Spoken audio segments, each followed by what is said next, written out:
সুপ্রিয় শিক্ষার্থী বন্ধুরা, এখন আমরা আলোচনা করব লেকচার 3 এর পার্ট 2 এর অন্তর্ভুক্ত ইউনিট 3 নিয়ে, যেখানে আমরা তিনটি বিষয় ফোকাস করব। প্রথমটি হচ্ছে স্পেলিং, দ্বিতীয়টি হচ্ছে গ্রুপ ভার্ব এবং সর্বশেষ সেটি হচ্ছে অ্যানালজি।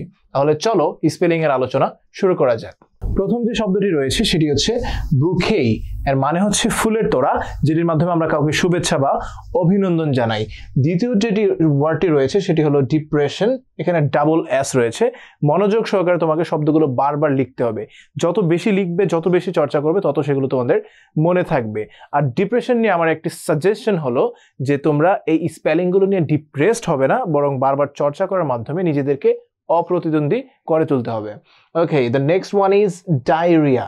ডায়রিয়া হচ্ছে পানিবাহিত একটি রোগ। এখানে মনোযোগ সহকারে দেখো যে ডাবল আর রয়েছে, তখন তুমি বারবার লেখার সময় এই ডাবল আর এর বিষয়টি মনে রাখবে, কারণ এটি দিয়ে তোমাকে কনফিউজ করার চেষ্টা করা হবে। Okay, the next one is encyclopedia. Encyclopedia মানে হচ্ছে বিশ্বকোষ। এই ওয়ার্ডটি খুবই সহজ, তুমি এটি 3-4 বার লিখলেই তোমার মনে থাকবে। এর পরের যে ওয়ার্ডটি রয়েছে সেটি হচ্ছে জিমন্যাসিয়াম। এখানে জিম খুব সহজ, মানে প্রথম 3টি অক্ষর জিম খুবই সহজ, এর সাথে তুমি ন্যাসিয়াম যুক্ত করে দিলেই হয়ে যাচ্ছে জিমন্যাসিয়াম। ওকে, অ্যাজমা। অ্যাজমার উচ্চারণের সাথে আমাদের মাথায় কি কনসেপ্ট আসে? ASMA or something like that, কিন্তু এখানে দেখো মনোযোগ সহকারে TNH যুক্ত করা হয়েছে, এন্ড এটির কারণে এই বানানটি তোমার পরীক্ষায় আসতে পারে। তাহলে স্পেলিংটি হচ্ছে ASTHMA, অ্যাজমা। ওকে, তারপরের যে ওয়ার্ডটি সেটি হচ্ছে গ্যাজেট। এটা হতে পারে ইলেকট্রনিক কোনো গ্যাজেট বা অন্য যে কোনো গ্যাজেট। এই গ্যাজেটের সাথে কমিটির কিছুটা সাদৃশ্য রয়েছে, যদিও সম্পূর্ণ সাদৃশ্য নেই। যেমন হচ্ছে কমিটির ক্ষেত্রে double M, double T, double E, কিন্তু এই গ্যাজেটের এখানে শুধুমাত্র ডাবল T আছে, কিন্তু লাস্টে একটি মাত্র E। তাহলে সম্পূর্ণ স্পেলিংটি হচ্ছে GAZE, ডাবল T এন্ড লাস্টে একটা E. Okay, fine. And then hygienic. Hygienic মানে হচ্ছে স্বাস্থ্যসম্মত, hygienic food, hygienic place or something like that. তারপরের ওয়ার্ডটি হচ্ছে মিলেনিয়াম। মিলেনিয়ামের বাংলা অর্থ হচ্ছে সহস্রাব্দ। এখানে তুমি মনে রাখতে হবে double L and double N রয়েছে, দুটি ডাবল লেটার রয়েছে। ওকে, তাহলে সম্পূর্ণ স্পেলিংটি হচ্ছে MILLENNIUM, মিলেনিয়াম। মিলেনিয়াম বলার সাথে সাথে তোমাকে খাতায় অনেকবার লিখতে হবে। ওকে, তারপর সর্বশেষ যে ওয়ার্ডটি রয়েছে সেটি হচ্ছে মার্টার, মানে হচ্ছে শহীদ। শিক্ষার্থী বন্ধুরা, এখন আমরা আলোচনা করব গ্রুপ ভার্ব নিয়ে।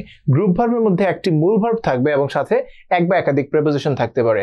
আর মূল ভার্বের যে অর্থটি থাকবে, প্রিপোজিশন যুক্ত হওয়ার কারণে সেই অর্থটি পরিবর্তন হয়ে নতুন আরেকটি অর্থ প্রকাশ করবে। যেমন ডু এর অর্থ আমরা জানি করা, কিন্তু এখানে আপ অ্যান্ড উইথ যুক্ত হওয়ার কারণে সম্পূর্ণ যে গ্রুপ ভার্বটি সেটির অর্থ দাঁড়িয়েছে ক্লান্ত হওয়া, মানে অর্থটি পরিবর্তন হয়েছে।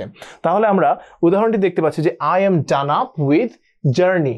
আমি জার্নি করতে করতে ক্লান্ত হয়ে গেছি, বা আমি ভ্রমণ করতে করতে ক্লান্ত হয়ে গিয়েছি। যখন তুমি কোনো কাজ করতে করতে ক্লান্ত হয়ে যাবে বা অনেক কাজ করার পর ক্লান্ত হয়ে যাবে, তখন তুমি বলতে পারো I am done up with, he is done up with. Okay, তারপরে আমরা যে গ্রুপ ভার্বটি এখানে দেখতে পাচ্ছি সেটি হচ্ছে ডিল ইন।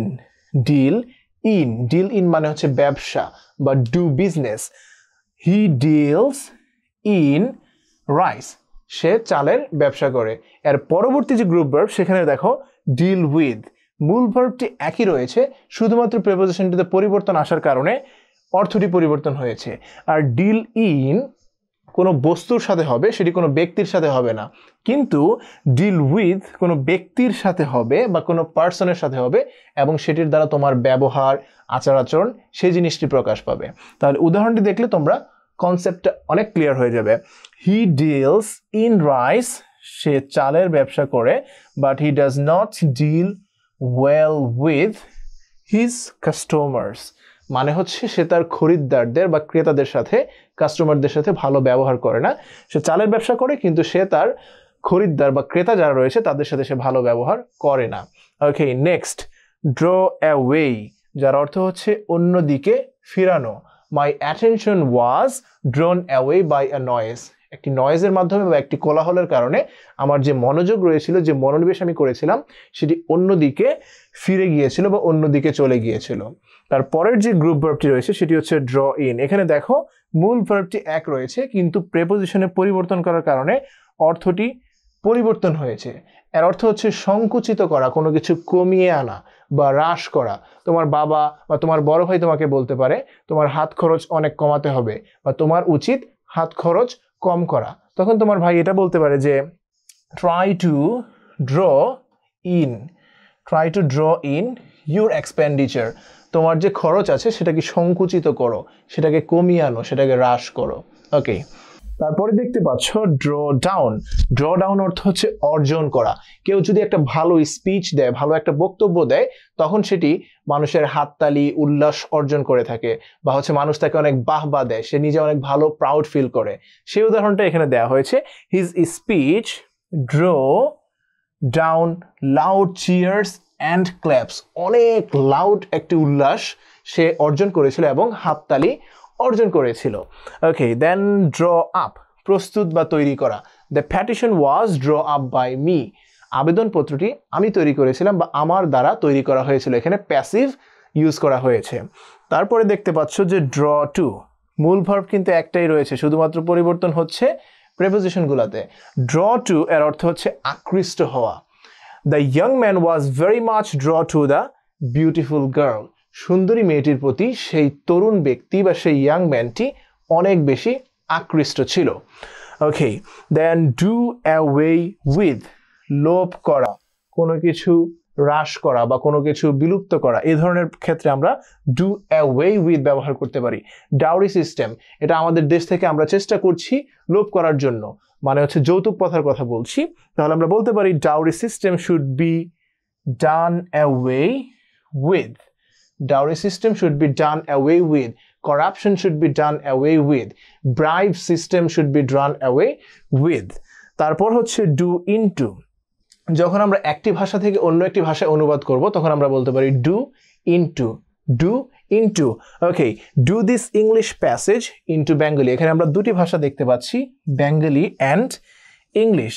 এখন একটি প্যাসেজকে আমরা ইংরেজি ভাষা থেকে বাংলা ভাষায় ব্যবহার করার জন্য এই গ্রুপ ভার্বটি ব্যবহার করছি, ডু ইনটু। এখানে যদি আমরা অ্যারাবিক দেই, সেখানে ফ্রেঞ্চ দেই, তাতেও কোনো সমস্যা নেই। একটি ভাষা থেকে আরেকটি ভাষা যখন আমরা অনুবাদ করব তখন আমরা বলবো ডু ইনটু। এখন আমরা যে গ্রুপ ভার্বটি নিয়ে আলোচনা করব সেটি হচ্ছে ড্র অফ, পিছনে ফিরে যাওয়া, পিছনে ফিরে যাওয়া। The enemy drew off under heavy fire, drew off heavy fire, যখন প্রচণ্ড গুলি বর্ষণ করা হচ্ছিল তখন এনিমি বা শত্রুপক্ষ পেছন দিকে ফিরে গিয়েছিল। তারপরের যে গ্রুপ ভার্বটি সেটি হচ্ছে ড্র অন, নিকটবর্তী হওয়া অথবা জমা টাকা হতে উঠানো।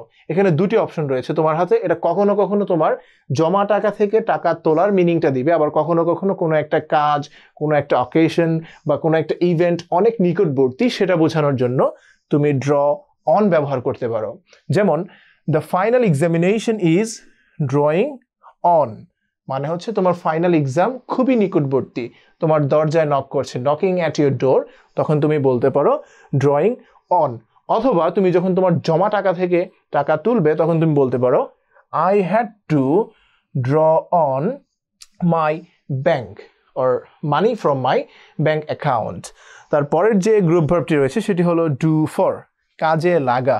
The cloth or this cloth will do for a flag, তুমি একটি পতাকা বানাবে, তোমার কাছে এক টুকরো কাপড় আছে বা স্বল্প পরিমাণ কাপড় আছে, তখন তুমি বলতে পারো এই কাপড়টি পতাকা বানানোর কাজে লাগবে। ওকে, দেন ডু ফর, ধ্বংস হওয়া।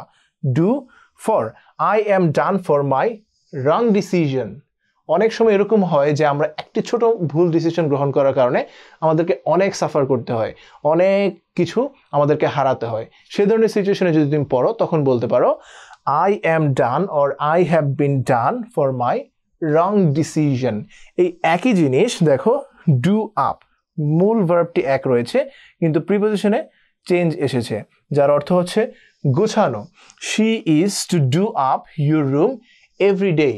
তোমার বাসায় যে আন্টি রয়েছে তিনি তোমার রুম প্রত্যেকদিন গুছিয়ে দেন বা তিনি তোমাকে রুম গোছানোর কাজে সাহায্য করেন। এই ছিল আমার এই ইউনিটের গ্রুপ ভার্ব নিয়ে আলোচনা। পরবর্তী ভিডিওগুলোতে এগুলো নিয়ে আরো বিস্তারিত আলোচনা হবে, আরো নতুন নতুন গ্রুপ ভার্ব তোমরা শিখতে পারবে। এগুলো অনেক বাসায় প্র্যাকটিস করতে হবে, আর প্র্যাকটিস করার মাধ্যমেই তোমরা গ্রুপ ভার্বের মাস্টার হতে পারবে।